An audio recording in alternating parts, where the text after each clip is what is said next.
A surefire way to make my girls roll their eyes is when they say, I'm bored. And, she who can take any song and make it fit the occasion will do something like, I say we play. Play, I say we play. We got to play just to make it today. And I get the, oh, Mom, really? I'm like, yes. You know what? They are my children. They know how I feel about this subject. And it's something that I just really hold on to. And if you've been around me for a little while, you know that this is a big thing. It's play. So I want to ask you, who wants to play?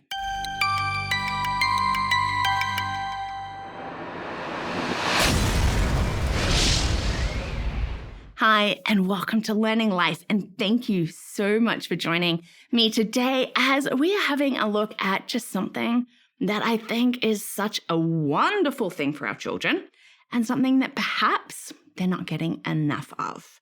But I also want to say, don't go away. At the end, I have another giveaway.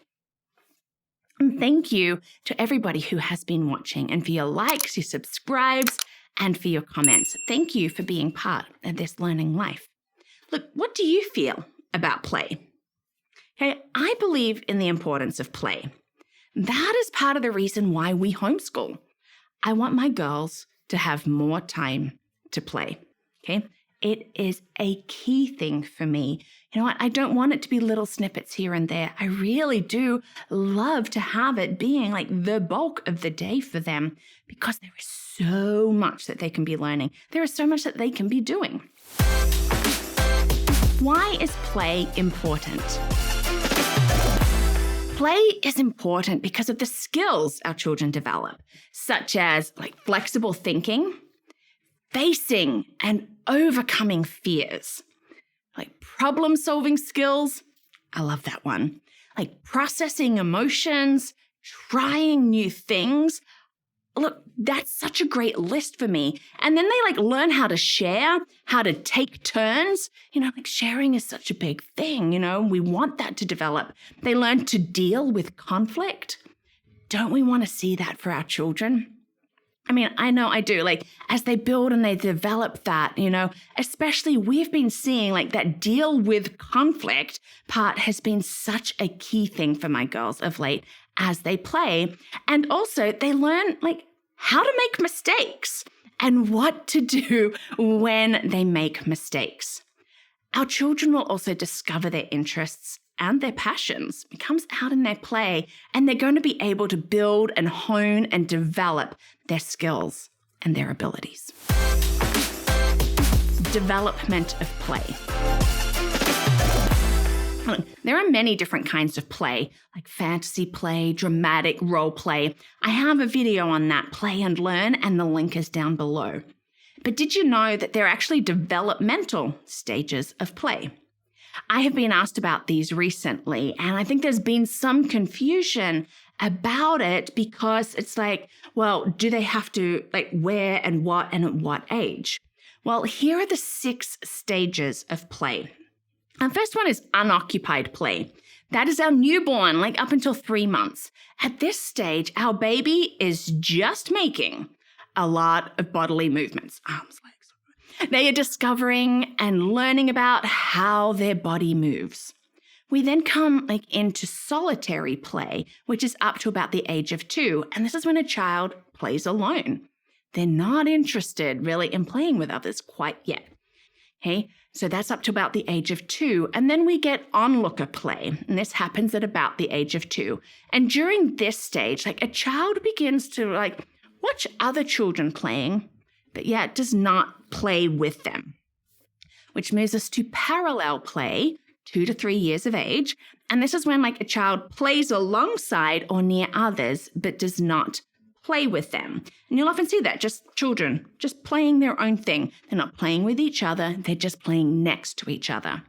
And then we have associate play, which is 2 to 3 years. And this is when your child starts to interact with others during play, but there's not a large amount of interaction, just little bits here and there. And a child might be actually doing an activity related to the kids around them, maybe all digging in the sand, but they might not actually be interacting with another child. And then we get up to what we call cooperative or social play. And this really develops in the ages of 4 to 6 years. And this is when a child plays together with others and has interest both in the activity and the other children who are involved in playing. And this is the one that we really see so much come out and develop. And our children need to go through all of these stages. Okay. And after this, they're going to get more sophisticated in this play. And this is where imagination is going to take hold. You'll see more fantasy and creative play. Okay. So this is where I really love when we get through that parallel and onlooker play, and we get to our associate social play. This is great. When children are actually working well together. I see that with my girls. Maybe having twins, we didn't do so much onlooker play. We did sort of move together. But I love watching them, what they are learning and what they are doing in play. How much playtime? If I were to give an answer, it would simply be as much time as possible. But you might be surprised at what the recommendations are that I found online. The answers vary. So one said children should spend at least 2 hours a day playing. At least half of this time should be free play, where the child controls the activity. Okay? And the AAP wrote on its website that ideally, at minimum, children should receive 30 minutes of instructor or parent-guided play each day and at least 1 hour of unobstructed, uncomplicated free play time. Free play. Or on average today, children need 30 to 60 minutes of playtime every day. 30 to 60 minutes. Oh my goodness, this makes me sad, okay? So I said, because for me, I would be as much time as we possibly can. And what I also thought was interesting, how much was divided that we have parent guided play, sort of led play over free play. To me, the bulk should be free play. Look, yes, children need to play with us because this is how they're going to learn, and things like that come through with board games and stuff. But when we are structuring too much of their playtime, we're going to maybe take away from some of that development. And have you ever played with your children at the playground and no other children sort of really approach, but if you step back, then all of a sudden they've got new best friends. My girls do this to me all the time. The moment I'll step back, then all of a sudden a few minutes later, they come up and they're oh mom, look, this is our new best friend. Everybody's a best friend. And they're playing with them and they're playing these games with other kids that they just meet at the playground. But when I'm sort of interacting with them, I sort of take away from that. And, as I look at what they're learning and just in interacting with other children, this just makes me really, really pleased. And so I really want my girls to have as much free time as possible. What can we do about play?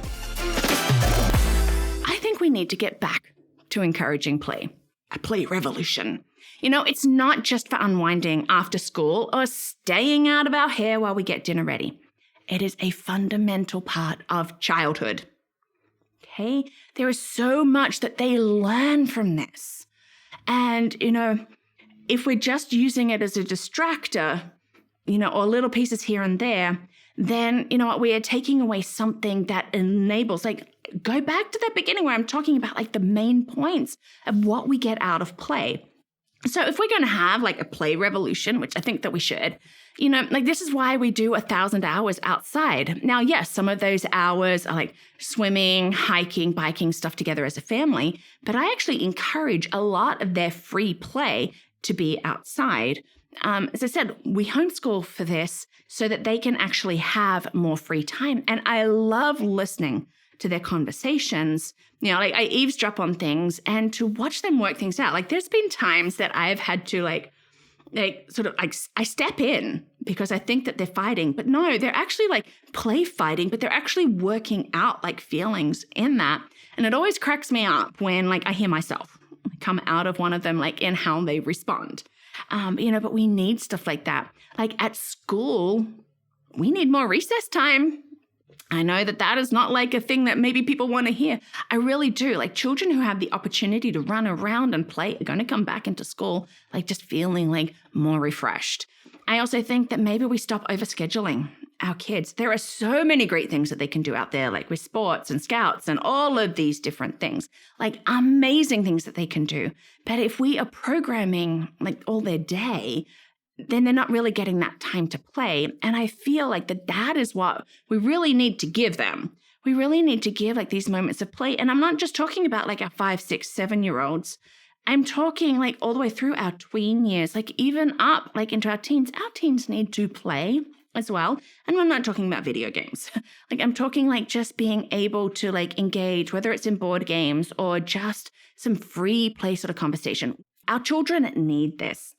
And, and it's always great, like when we can see what really just like comes out and what that they are learning. So do you want to join me on a little like play revolution? Because I'm so excited hearing and seeing like more preschools are actually cutting back on academics and like really raising up their play. Oh, makes me so excited. And, there are things that we can do. Let's get out there with them, but let's encourage our children to play. Well, thank you so much for watching today. And, maybe after this, let's get out and play. But first, I want to give away. My goodness, that rhymes. I didn't plan it that way. As you know, like every month I am doing a giveaway. And this month I want to do Outside In. This is a beautiful book by Deborah Underwood and illustrated by Cindy Derby. And it's about like the outside and how, it makes us feel and explore. We are outside people, like we love it, but this really is a beautiful book, great illustrations. I want to give one away. So what you can do for that is be a subscriber and down below, just like tell me, what is one of like the favorite games that you like to play with your kids or one of the favorite things that they like to do when they are playing? And so you will have like all this next week up until like the Friday night to give your answer down below, and I will announce the winner in 2 weeks. Well, thank you so much for being part of this learning life and watching today. If you want to help get these videos out, you can, and you can do that by being a champion. So check that out at patreon.com or at my website, LearningThis.Life.